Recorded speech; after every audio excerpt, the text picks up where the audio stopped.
year for Pride cover, we had 19 trans and femme non-binary individuals on the cover, which was back then our biggest cover production to date. This year, we really pulled out all the stops to shine the spotlight on not just one, not even two, not even three, but 32 notable personalities who have been normalizing queer representation in mainstream media.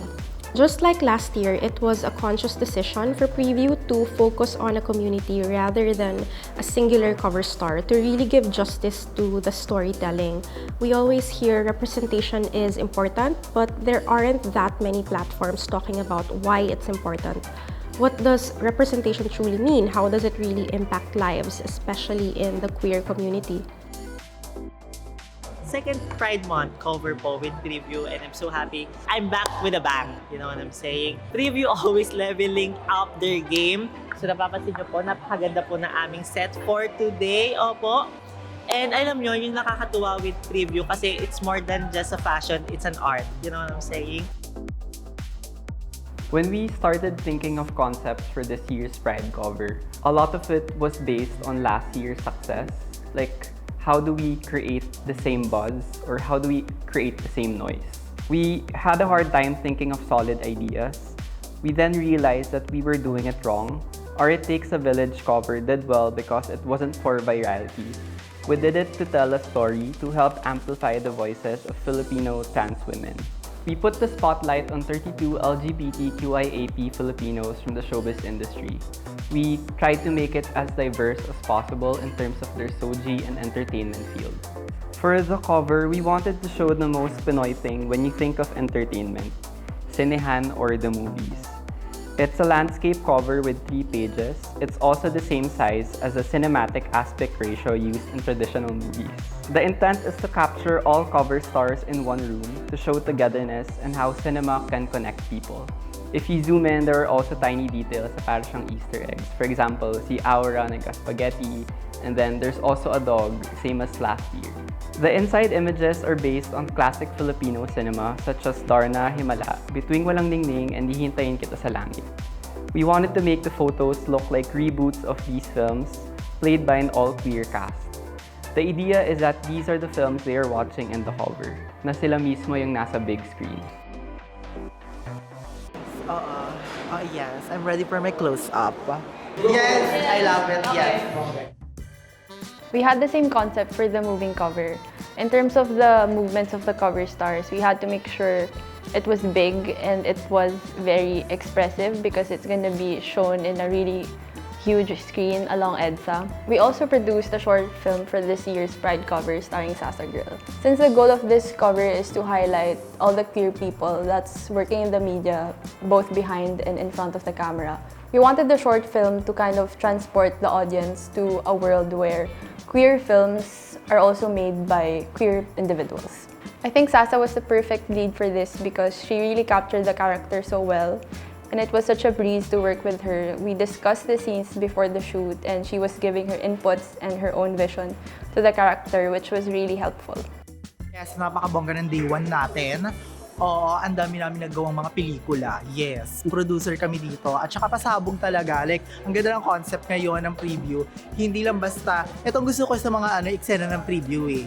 Kapag kabaklaan, gagawan talaga nila ng eksena ang kabaklaan. Hindi lang purong kabaklaan. May eksena. At yun kami mga bakla, lagi kami may eksena. So yes, pasabog ang Preview. Day 1 ngayon. So ang day 2, kailangan mas pasabog din ang bongga. So see you guys.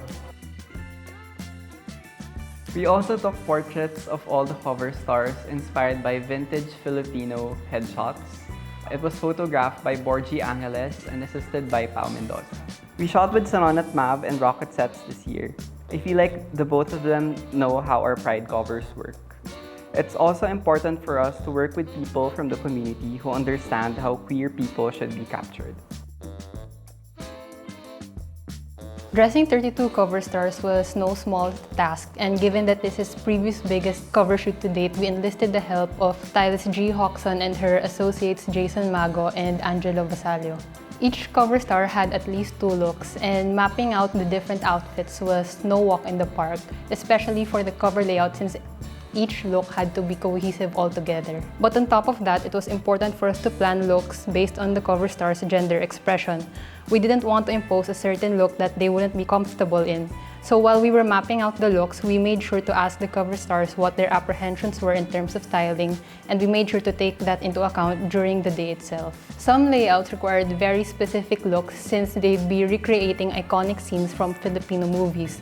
So for instance, we collaborated with Neric Beltran for Khaled Karan's custom Darna look, and for the Valentina outfit that Mama Pao wore, it was by designer Job Dacon, who was also present during the production day to further perfect the look. For the beauty direction, we also wanted to represent 80s and early 90s makeup when most of these films were released. So you could expect a lot of big hair, colorful eyeshadow, and bold lips.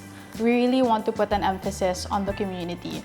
Of course, there would be no shoot without our cover stars, but we also wouldn't be able to complete this without our ever-reliable glam team, Team MVP led by Mariel Vega Perez.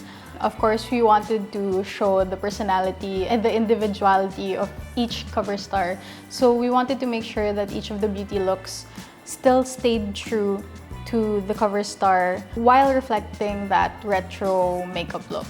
And we're also very thankful that we had drag queens on our cover shoot who were open to doing their own makeup and of course following the beauty direction that we gave to them, and all the looks really turned out great, so we're really thankful for that.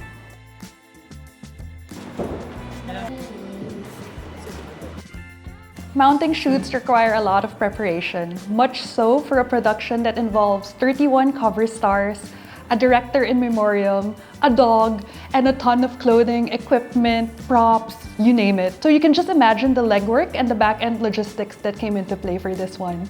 After the creative direction was cascaded, the team came up with the final list of cover stars and contributors to get the ball rolling. Finding a studio that was available on our shoot dates that had a capacity to house our sets as well as the headcount involved. So much detail went into this production and so many hands were involved in making this happen. We're fortunate that those involved really believed in the vision of our Pride cover, and everyone was game to endure the challenges from the logistics preparations to the actual long hours of the shoot. But even so, the vibe throughout the shoot was pleasantly light with the cover stars interacting with each other. They were even reading tarot at one point, so cute. We were pleased that we ended a little bit before 10 p.m. on both days, and I think I speak for everyone when I say that we were all even more pleased when we saw the outtakes in Senon at Mav's screen.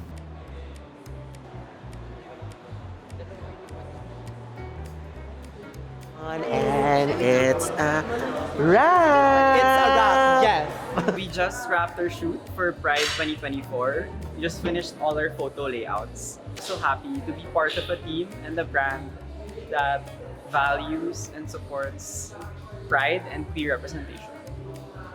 And we have officially wrapped up our Pride 2024 cover shoot. It was a wild 16 plus 16 hours. But it happened, you know, like we've made the fantasy come to life, which is the essence of queer liberation, kumbaga. Talagang pinaglaban namin to, and now it's done. I'm really excited for everyone to see it, especially sa lahat, di lang sa mga Becs. Lahat ng colors ng rainbow, lahat, kahit yung mga straight dyan, this is all for you. So whenever Pride Month rolls along, it's always a challenge for us to try to encapsulate the context of the LGBTQIA+ community and to produce something that speaks to them, speaks to us, honestly. And it's always a challenge because there's so many colors to the rainbow. There's really many stories ingrained in the community itself. And I think for this year, we just wanted to highlight as much as we can and to really go through, you know, all the letters in LGBTQIA, especially the plus as well. Speaking to the 32 cover stars we had in the shoot, I think it was really difficult for me to try to find the common themes at first because they're all so varied stories. Even though we're all grouped together by society and lahat tayo tinitingnan as one community, iba-iba pa rin tayo ng mga kwento at iba-iba pa rin tayo ng pananaw sa buhay. Doon ko napagtanto na isa lang naman talaga yung mga gusto natin sa buhay. And the truth of the matter is, we all just want to live as authentically as possible. I think the work that we produce has to reflect that, has to adhere to that. Kasi sobrang importante in representation. And I know that we keep saying representation is such a redundant term nowadays. Representation matters, blah, blah, blah. But it really does, especially in a world that still adheres to these symbols, these signs, to assign meanings to people. I'm very, very honored and happy because I really feel the love and I feel so special to be part of this. I feel honored and proud and wonderful. Of course, super thankful and sobrang excited ako sa magiging result ng shoot today. I'm super honored po to be part of this year's Preview Pride Month cover. Opo. In this third year, talagang nakita ko talagang yung passion ng Preview for the community and for everyone. And thank you so much ulit sa pag-invite. At sa marami pang invite very soon or whatever, I don't know. Sobrang thank you, grateful sa pagbigay niyo sa akin ng opportunity. I think one thing that really stuck out to me from talking to the cover stars and to making this cover come into life is that it really takes a communal effort. There's no solitary being in this fight for equal rights. I think all of us have to play a role in this revolution, kumbaga. Ang Kilusan ng Bakla is all about finding our equal footing with our straight counterparts. We're not asking for more. We're not asking to take away anything from anyone. We just want the same things other people have. And that's what I've learned, na kailangan nating ma-realize at kailangan nating i-push forward as a community. At the end of the day, you know, we can have all the representation we want on screen. We can watch all the TV shows, all the movies, listen to all the songs that have queer representation in them, and that's an amazing thing. But at the end of the day, it doesn't really matter if we don't have legislations, if we don't have laws to protect this community and to uphold our rights as human beings. And we have to instill those ideals into what we watch on screen, into what we produce and spread onto the masses. In that sense, I guess you can say that life imitates art, and hopefully one day, life is as colorful as the art we see on screen.